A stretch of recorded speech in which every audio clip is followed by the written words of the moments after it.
Bonjour à tous. Découvrez aujourd'hui le chapitre 4 de Céleste ma planète. Rappelez-vous, à la fin du chapitre 3, le narrateur confie une Céleste de plus en plus faible et recouverte de plus en plus de taches étranges sur le corps au meilleur médecin. À l'hôpital, le dimanche, il y a rarement des ambiances de kermesse. On voit souvent des messieurs en pyjama se promener dans le hall en cherchant un distributeur de café. On aperçoit des familles endimanchées qui viennent embrasser la grand-tante avant de rentrer chez eux, dans la vraie vie, pour enfin s'asseoir autour d'une table et manger un bon poulet en trempant les frites dans la sauce. Mais l'hôpital industrie était aussi vivant qu'un parc d'attractions. Même le dimanche, il y avait des gens qui marchaient vite dans les couloirs, des clowns qui faisaient des spectacles à la cafétéria, des vendeurs de gaufres. Tout était propre et lisse. J'ai mis mon passe magnétique dans le portillon. Je pensais à ma mère qui avait ses bureaux un peu plus bas dans la tour. Je n'avais même pas eu l'idée de passer la voir. « Vous êtes de la famille ?»« Oui, ai-je répondu. »« Vous m'avez dit quel nom ?»« Je ne sais pas son nom, mais son prénom est Céleste. »« Comment ?»« Elle s'appelle Céleste. Vous êtes de sa famille et vous ne savez pas son nom ?»« C'est une famille très nombreuse. » Elle me regardait de travers. Le registre électronique défilait sous ses yeux. Je portais en bandoulière un sac de toile avec un atlas que je voulais offrir à Céleste. Vous avez de la chance, il y a une Céleste à l'étage des maladies globales. Je n'étais pas sûre qu'il fallait appeler cela de la chance. J'aurais préféré qu'elle me dise qu'il y avait une Céleste qui jouait au ping-pong dans le jardin. Dossier 66-400, précisa-t-elle. Chambre 221. Merci. Après quelques minutes à arpenter les couloirs, je me suis présenté plein d'émotions devant la chambre 221. J'ai frappé 2 fois et ouvert la porte. Le lit était vide. Une infirmière est entrée derrière moi. Elle est au laboratoire pour des examens. Je peux l'attendre ? Si vous avez le temps. Elle reviendra quand ? Demandez au bureau de la surveillante. Au bout du couloir, la surveillante paraissait très fatiguée. Elle dormait à moitié sur son magazine. Je voudrais savoir quand reviendra la jeune fille de la 221. Numéro de dossier 66-400. Elle fait des examens. Je sais. Quand va-t-elle revenir ? Quand elle aura fini. Elle n'avait pas levé les yeux vers moi. Vous avez une idée de... Non, je n'ai aucune idée sur rien, dit-elle avec lassitude. C'est plus simple. Mais prenez cette enveloppe, c'est pour la patiente. Ça vient de l'étage dermatologique. Vous la donnerez au médecin. Je l'ai glissée dans mon sac entre les pages de l'atlas. Au revoir, dit-elle. La surveillante sentait l'eau de javel et le chewing-gum à la fraise. Je me suis assis dans le couloir.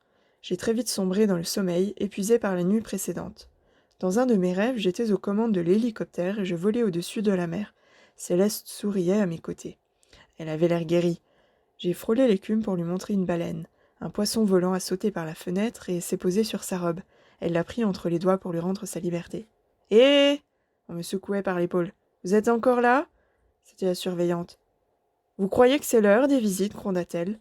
Sans lui laisser le temps, je me suis précipitée vers la chambre 221. La porte était entr'ouverte. Dans le lit de Céleste, il y avait une très vieille dame toute fripée avec un filet sur les cheveux. Clairement, ce n'était pas Céleste. Ou bien c'était plus grave que je ne pensais. La surveillante est entrée essoufflée. On a libéré la chambre, votre amie ne reviendra pas. Elle est en observation prioritaire, tout là-haut. Je ne peux pas la voir ? Non. En sortant, je me suis excusée auprès de la dame qui était dans le lit de Céleste. La surveillante m'a dit « Ne vous excusez pas, elle est sourde, la grand-mère. » C'est le genre de phrase qui m'énerve. Elle a ajouté « Ça doit être quelqu'un, votre petite fiancée, pour être en observation prioritaire au dernier étage. » Elle me disait ça avec un sourire forcé et un clin d'œil en penchant la tête, comme si j'avais pris de l'importance en quelques minutes. Je n'aime pas ça non plus. Je suis rentré chez moi inquiet. Comment allait Céleste ? Assis dans le canapé, j'ai pris la carte que m'avait donnée le médecin dans l'hélicoptère. Il m'avait juste dit « N'hésite pas à m'appeler ». J'ai composé le numéro sur le téléphone. « Oui ? C'est moi. Comment va Céleste ?» Silence au bout du fil. « Vous m'entendez, Doc ? » ?»« Je t'entends. Mais ne t'occupe plus d'elle. Ce sera mieux pour toi. »« Vous êtes fou !»« Oublie Céleste. C'est un conseil d'amis. » Il a raccroché. J'ai rappelé. « Où est Céleste ? Dites-moi où elle est !» Il parlait très bas. « Écoute, je te jure que je ne te mens pas. Je prends des risques en te répondant. Il faut que tu oublies cette fille. » Encore une fois, un vrai dialogue de film. Mais quand j'ai rappelé, il n'a même pas décroché. J'ai téléphoné à l'hôpital. « Hôpital Industrie, bonjour !»« Je voudrais joindre la personne hospitalisée sous le dossier 66-400. »« Un instant !» La standardiste parlait comme une hôtesse de l'air. J'entendais le bruit du clavier de son ordinateur et une petite musique pour me faire attendre. J'aurais préféré attendre en silence. Monsieur ? Oui. J'ai vérifié, il n'y a pas de dossier 66 400. J'ai avalé ma salive. Elle a quitté l'hôpital ? Non, monsieur. Elle n'y est jamais entrée. Comment ? Je vous dis que ce dossier n'a jamais existé. J'ai laissé tomber le téléphone. La voix d'hôtesse de l'air continuait à chuchoter des formules de politesse. Je suis restée allongée quelques minutes sur le canapé. Ma tête tournait un peu. J'ai alors passé le coup de téléphone de la dernière chance. Grunda, passez-moi ma mère. Mon pauvre petit, ce n'est pas le moment, le conseil d'administration vient de commencer, elle te rappellera demain. Ça va mieux, mon chéri ? Grunda, passez-moi ma mère ou je casse tout dans son appartement. Voyons, mon chéri. D'un coup de pied habile, j'ai fait voler le vase en porcelaine vers la vitre des verres de Bohème. Ça a fait un bruit de super bingo dans une machine à sous. Je tenais le téléphone bien en l'air pour que Grunda ne rate rien. Passez-moi ma mère. 1 minute plus tard, ma mère était au bout du fil.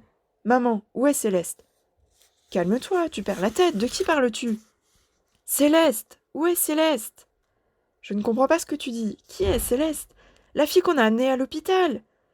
Quelle fille, mon garçon ? Mais de quelle fille parles-tu ? Oh, repose-toi, tu es fatigué. Oublie tout ça. Cette fois, c'est le téléphone que j'ai envoyé contre la baie vitrée. Il a traversé le carreau, je ne l'ai plus jamais revu. 2 heures plus tard, j'étais dans le petit ascenseur brinque-ballant du 330. J'avais fait le même coup au gardien du parking. L'ascension m'a semblé plus longue que jamais. Cette fois, pour me protéger de la pollution, j'avais noué mon gilet autour de ma bouche et de mon nez, comme un bandit de grand chemin. En grimpant sur la terrasse, je ne sentais même pas la fumée qui m'entourait. J'ai couru vers l'abri où vivait la famille de Céleste.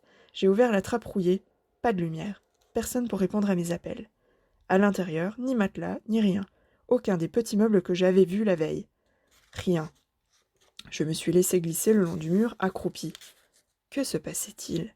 Céleste. Est-ce que j'avais rêvé ? Se pouvait-il que mon bonheur n'ait jamais existé ? Je suis repartie. J'avais mal à la tête. Le dimanche soir, les galeries commerciales de la ville ferment enfin pendant quelques heures. Il y a moins de sacs en plastique qui se promènent.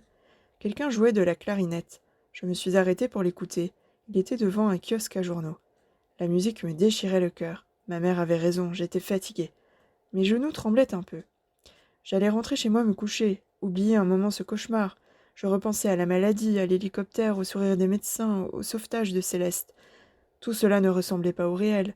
C'était trop dur et trop beau à la fois. Et Céleste, comment croire dans ce monde qu'une Céleste existait ? Je devais dormir. Le lendemain, j'aurais les idées plus claires. Je reprendrais ma vie là où je l'avais laissée, le matin d'avant Céleste. Mais au moment d'abandonner mon clarinettiste, une image a attiré mon regard. Là, sur le kiosque, j'ai cessé de respirer. Une forme noire sur l'affiche d'un journal épinglé sur le mur, comme une grosse tache d'encre, la forme d'un cœur un peu grignoté. J'ai fermé les yeux et je les ai rouverts. La tache noire était toujours là. Céleste. C'était exactement la forme que j'avais vue sur le front de Céleste. J'ai à nouveau cligné des yeux. La musique s'était arrêtée. Je me suis approchée de l'affiche. Il y avait un sous-titre sous la tache. Amazonie, l'adieu. J'ai pris une grande inspiration. J'avais déjà vu cette image. Le dernier hectare de forêt d'Amazonie. Pas plus grand qu'un petit bois. Vu du ciel, il n'y avait plus que ce cœur rogné. On avait entouré de barbelés ce dernier coin de forêt. Le musicien a dit dans mon dos. Le pire, c'est que si c'était une personne, on trouverait le moyen de la sauver. Je me suis brusquement retournée. De qui vous parlez ? Il a laissé passer un instant avant de répondre en montrant l'affiche. De la planète. Si c'était une personne, on ferait tout pour la sauver. Il y a des phrases toutes simples qui changent des vies. J'ai serré le musicien dans mes bras et je me suis mise à courir. Je n'avais jamais couru aussi vite. Quand j'ai ouvert la porte de l'appartement et que la lumière a jailli, j'ai immédiatement tourné les yeux vers le sac de toile que j'avais laissé tomber là en entrant le matin. J'ai ramassé le sac et je l'ai ouvert.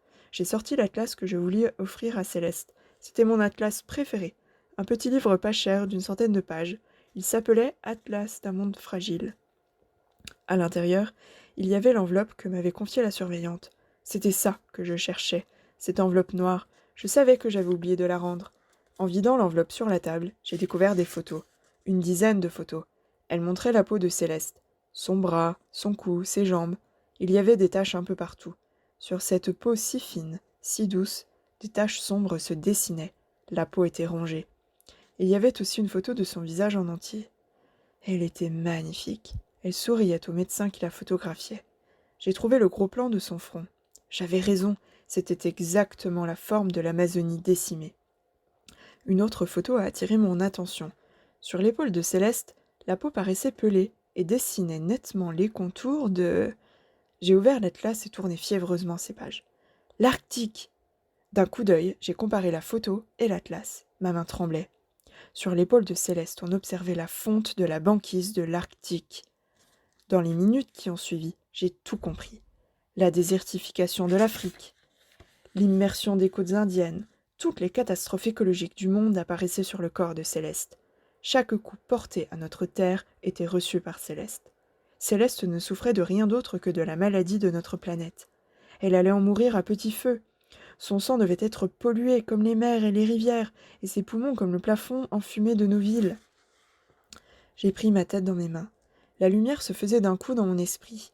Au fil des analyses et des radiographies, les médecins du groupe Industrie avaient fait la même découverte que moi. Ils avaient compris les conséquences de cette découverte. Si quelqu'un apprenait qu'une fille de 14 ans vivait à chaque instant ce que l'on inflige à notre planète, si cette nouvelle se répandait, si le monde en était informé, plus rien ne serait comme avant. Et la première victime de cette prise de conscience serait cette immense société qui polluait le monde entier et dont le nom clignotait en haut de la tour. Industrie. Révéler la maladie de Céleste, c'était signer l'arrêt de mort de l'entreprise. Il ne leur restait qu'une seule issue, faire disparaître Céleste. Si c'était une personne, m'avait dit le musicien, on trouverait le moyen de la sauver. Pour moi, ce n'était pas seulement une personne, c'était la fille que j'aimais. Alors, j'allais trouver. C'est à ce moment-là qu'on a frappé à la fenêtre de mon appartement. J'ai levé les yeux vers un revenant. « Brice !